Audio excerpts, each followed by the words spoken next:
मैं कुछ एग्जांपल देता हूँ। जैसे आपने धर्म के नाम पर आज तक बहुत सारे पाखंड सुने होंगे, अंधविश्वास सुने होंगे, पर साइंस के नाम पर भी हुए हैं। एक थ्योरी है, थ्योरी ऑफ एवोल्यूशन, जिसका मतलब है कि जो मानव का जो विकास है वो बंदर टाइप के जीवों से हुआ है, मतलब कॉमन एंसेस्ट्री बोली जाती है मंकीज और ह्यूमंस की। तो उसको प्रूव करने के लिए मैं इस पर नहीं जाऊंगा कि ये थ्योरी सही है या गलत है, उससे सेपरेट डिस्कशन नीडेड है, पर उसको प्रूव करने के लिए बहुत सारी फॉर्जरी यानी नकली प्रमाण दिए गए हैं। जैसे एक द पिल्टडाउन मैन के नाम से मशहूर फॉर्जरी है, उसमें क्या किया गया कि एक ह्यूमन का स्कल लिया गया, खोपड़ी ली गई और उस पर एप के जबड़े और दांत आर्टिफिशियली चिपका करके म्यूजियम में रख दिए गए और ये बोल दिया गया कि आधे मिलियन साल पुरानी प्रजाति है। तो ये अंधविश्वास या पाखंडी हुआ और उसे 40 साल तक पढ़ा। ऐसी एक और अमानवीय कृत्य भी बताता हूं जो कि इसी थ्योरी को प्रूव करने के लिए हुआ है। ओटा बेंगा नाम का एक मनुष्य था जो कि अफ्रीका का था, और अफ्रीका के जो लोग होते हैं बहुत सारे जंगल में रहने वाले ऐसे होते हैं जिनकी हाइट थोड़ी ज्यादा ही लंबी होती है, बौने भी होते हैं, उसमें ब्लैक होते हैं और बहुत ज्यादा जो मुंह का शेप होता है वो थोड़ा सा अलग होता है। तो ऐसे एक इंसान को पकड़ करके उसके दांतों को घिस के और जानबूझ के वो पुराने दिखाए जा सके, मतलब कि मिसिंग लिंक मिल गया या पुरानी कोई प्रजाति मिल गई, और उसे एक ह्यूमन जू में रख दिया कि ये बंदर और इंसान, मतलब जो कॉमन एंसेस्टर थे, बंदर से मेरा अर्थ यहाँ कॉमन एंसेस्टर है, तो जो कॉमन एंसेस्टर थे वो जो ह्यूमन थे उनके बीच का जो मिसिंग लिंक है, मतलब जो पूंछ वाले जो जीव थे उनसे जब इंसान बन रहे थे तो पूछते हैं बीच वाला कहाँ गया,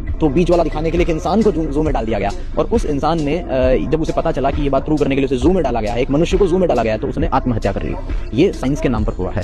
इसकी सभी निंदा करते हैं, सारे साइंटिस्ट निंदा करते हैं कि हमसे भूल हो गई, हमने बस हमारी बात को प्रूव करने के लिए ऐसा कर दिया था। तो ये जो लोकेशना होती है, अपनी बात फैलाना, प्रोपोगेट करना, अपने आप को पुजवाना, ये भाव केवल पाखंडी संतों में नहीं होता है, पाखंडी वैज्ञानिकों में भी होता है। उसके लिए वो भी किसी भी हद तक जा सकते हैं। तो दोनों जगह ये चीजें, ये हमारे यूथ को नहीं पता आज।